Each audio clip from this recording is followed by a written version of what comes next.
Welcome to Kailash கறிவேல். எல்லோரும் நல்லா இருக்கீங்களா? இன்றைக்கி நான் வந்து அருமையான ஒரு ரெசிபியுமா வந்திருக்கேன். அது என்னென்னா புடலங்காய் வச்சு பண்ண போகிறோம். புடலங்காவும் தயிர் மட்டும் வச்சு பண்ண போகிறோம்.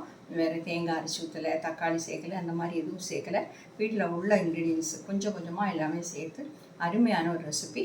சப்பாத்திக்கு, தோசைக்கு, சாதத்துக்கு எல்லாமே நல்லாயிருக்கும் அது. இப்போ இந்த புடலங்காய் ரெசிபி பண்ணும்போது நீங்கள் எப்போவுமே புளிப்பு இல்லாத தயிராக பார்த்து எடுத்துக்கோங்க. புளிப்பாக இல்லைன்னா ரொம்ப புளிப்பு இல்லாத இல்லை, கொஞ்சம் புளிப்பு வேணும். ஏன்னா நம்ம அந்த தக்காளி சேர்க்காதனால கொஞ்சம் புளிப்புள்ள தயிராக எடுத்துக்கோங்க. 4-5 நாள் ஃப்ரிட்ஜில் வச்ச தயிரெலாம் சேர்க்காதீங்க, ஏன்னா நல்லா இருக்காது அப்படி சாப்பிட்றதுக்கு. சப்பாத்தி கூட ரொம்ப அருமையாக இருக்கும் இந்த சைட் டிஷ்ஷு. புடலங்காய் வந்து நம்ம உடம்புக்கு ரொம்ப நல்லது, அது எல்லாருக்குமே தெரிஞ்ச விஷயந்தான். அது சீக்கிரமாக பண்ணிடலாம், ஒரு 10 நிமிஷம் போதும்.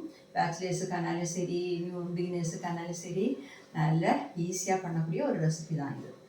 ஓகே, வாங்க அதை எப்படி பண்ணுறதுங்கிறது பார்க்கலாம். நான் வந்து அந்த புடலங்காய் வச்சு பண்ணுறதுக்காக இந்த மாதிரி ஒரு பீஸ் புடலங்காய் எடுத்துக்கிறேன். ஃப்ரிட்ஜில் நிறைய நாள் வச்சதை எடுக்காதீங்க, கொஞ்சம் ஃப்ரெஷ்ஷாக உள்ளதாக பார்த்து. ஒரு நாள் வச்சுருந்தா கூட பிரச்சனை இல்லை, நிறைய நாள் வைக்கும்போது அது வெளியில் வந்து ஒரு மாதிரி ஆகிடும், அதனால தான் சொல்கிறேன். இப்போ வந்து இதோட ஸ்கின் எப்படி கொஞ்சமாக இந்த மாதிரி எடுத்துடலாம். சரிங்களா? இந்த மாதிரி எடுத்துகிட்டு நம்ம கட் பண்ணலாம். இப்போ இன்னும் நல்லாயிருக்கும். அதோட ஸ்கின் எல்லாம் மாற்றிட்டு நான் வந்து கட் பண்ணிடுறேன். உள்ள விதையெல்லாம் மாற்றிடலாம். ஓகேங்களா? இந்த மாதிரி பிகினர்ஸுக்காக தான் இதெல்லாம் காட்டுறேன், எல்லாமே தெரிஞ்ச விஷயந்தான். பாருங்கள், இந்த மாதிரி எடுத்துடலாம். பாருங்கள், நான் புடலங்காயில் இந்த மாதிரி நீளமாக கட் பண்ணியிருக்கிறேன். இந்த புடலங்காய் ரெசிபி பண்ணுறதுக்காக நான் கேஸ் ஆன் பண்ணி பேன் வச்சுருக்கிறேன். அதில் வந்து 2 ஸ்பூன் தேங்காய் எண்ணெய் தான் சேர்க்குறேன். தேங்காய் எண்ணெய் தான் இந்த மாதிரி டிஷ்ஷுக்கெல்லாம் டேஸ்ட்டை கொடுக்கும். ஓகே, எண்ணெய் சூடாகட்டும். எண்ணெய் சூடாகிடுச்சு. ஒரு 1/4 டீஸ்பூன் சீரகம் சேர்த்துடலாம். 1/4 டீஸ்பூன் போதும். அப்புறம் வந்து 1/4 டீஸ்பூன் வெந்தயம். அப்புறம் வந்து ஒரு 1/2 டீஸ்பூன் கடுகு. எல்லாமே சேர்த்துட்டோம். இதெல்லாம் கொஞ்சம் பொரிஞ்சு வரட்டும்.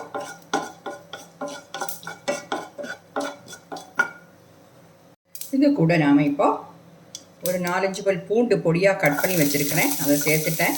கொஞ்சம் கறிவேப்பிலை அதையும் சேர்த்தாச்சு. கிளறி விட்டுப்போம்.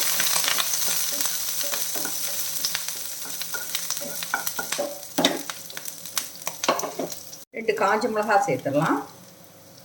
2 சேர்த்துருக்கிறேன்.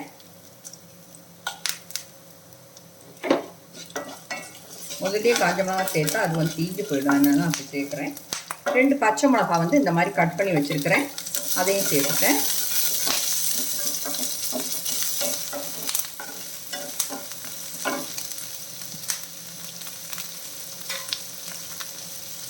இது கூடவே ஒரு பாதி வெங்காயம், பெரிய வெங்காயத்தை இந்த மாதிரி பொடி பொடியாக கட் பண்ணி வச்சுருக்கிறேன், அதையும் சேர்த்துட்றேன். வெங்காயம் வந்து நல்ல ப்ரௌனாக வதங்கணும்னு கிடையாது, சாஃப்டானா போதும். 1 நிமிஷம் வெங்காயத்தை கிளறிட்டு நம்ம கட் பண்ணி வச்சுக்கக்கூடிய புடலங்காயம் சேர்த்துடலாம். புடலங்காய் வந்து ரொம்ப தின்னாக கட் பண்ணணும் கிடையாது, சீக்கிரமாக வெந்துடும். இந்த மாதிரி டைப்லேயே கட் பண்ணிடுங்க.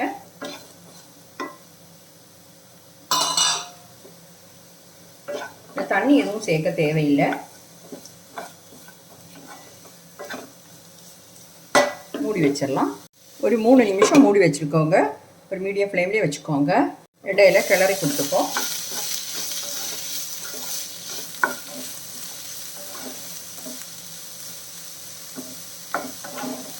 இது வந்து இதில்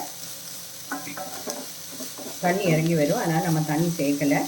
அதுதான் நான் சொன்னேன், ஃப்ரிட்ஜில் வச்சு 5-6 நாள் வச்ச புடலங்காய் எடுக்காதீங்க, இது வந்து நீர் சத்து கம்மியாக இருக்கும். பாருங்கள், திறந்து பார்க்கலாம்.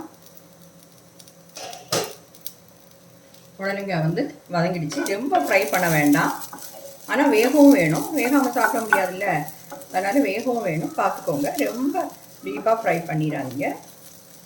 இப்போ வந்து நல்லா வெந்துருச்சு. 5 நிமிஷத்துக்கு மேலே வச்சுருந்தேன். 3 நிமிஷத்துக்கு அப்புறம் திறந்து பார்த்தேன், ரெடி ஆகலை. அதனால் ஒரு 5 நிமிஷத்துக்கு மேலே வச்சுருந்தேன். ஃப்ளேம் கம்மி பண்ணி தான் வச்சுருந்தேன். ஒரு 1/4 டீஸ்பூன் மஞ்சள் தூள் சேர்க்குறேன். அப்புறம் வந்து ஒரு 3/4 டீஸ்பூன் தனியாத்தூள் சேர்த்துடலாம். 1/4 டீஸ்பூன் போதும். அப்புறம் வந்து ஒரு 1/4 டீஸ்பூன் சில்லி பவுடர். 1/4 டீஸ்பூன்னா உங்கள் காரத்துக்கு தக்கபடி சேர்த்துக்கோங்க. ஏன்னா நம்ம வந்து இதில் பச்சை மிளகாய் சேர்த்துருக்குறோம், காஞ்ச மிளகாய் சேர்த்துருக்குறோம். அதனால் காரம் வந்து ஜாஸ்தி ஆகிடக்கூடாது. இதோட பச்சை வாசம் போகட்டும். கொஞ்சம் கிளறி விட்டுப்போம். இனி வந்து நாம் இதில்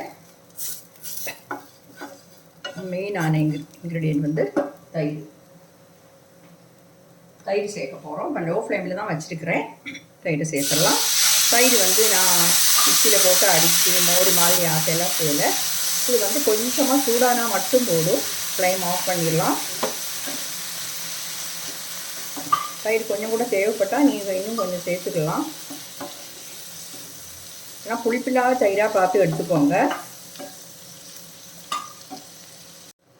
கொஞ்சம் கூட சேர்க்குறேன். ஃப்ளேம் ஆஃப் பண்ணிட்டேன்.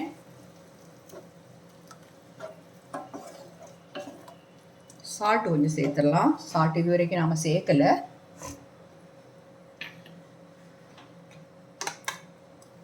கொஞ்சமாக சேர்த்துக்கோங்க சால்ட்டு.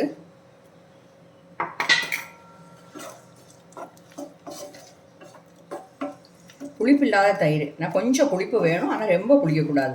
3-4 நாள் ஃப்ரிட்ஜில் வச்ச தயிர் எடுத்துக்காதீங்க, நல்லா இருக்காது. நம்ம இதில் தக்காளி எதுவும் சேர்க்கலை, அதனால தான் கொஞ்சம் சின்ன புளிப்புள்ள தயிர் வேணும்னு சொன்னேன். பார்த்துக்கோங்க. சால்ட்டு வந்து செக் பண்ணிடலாம்.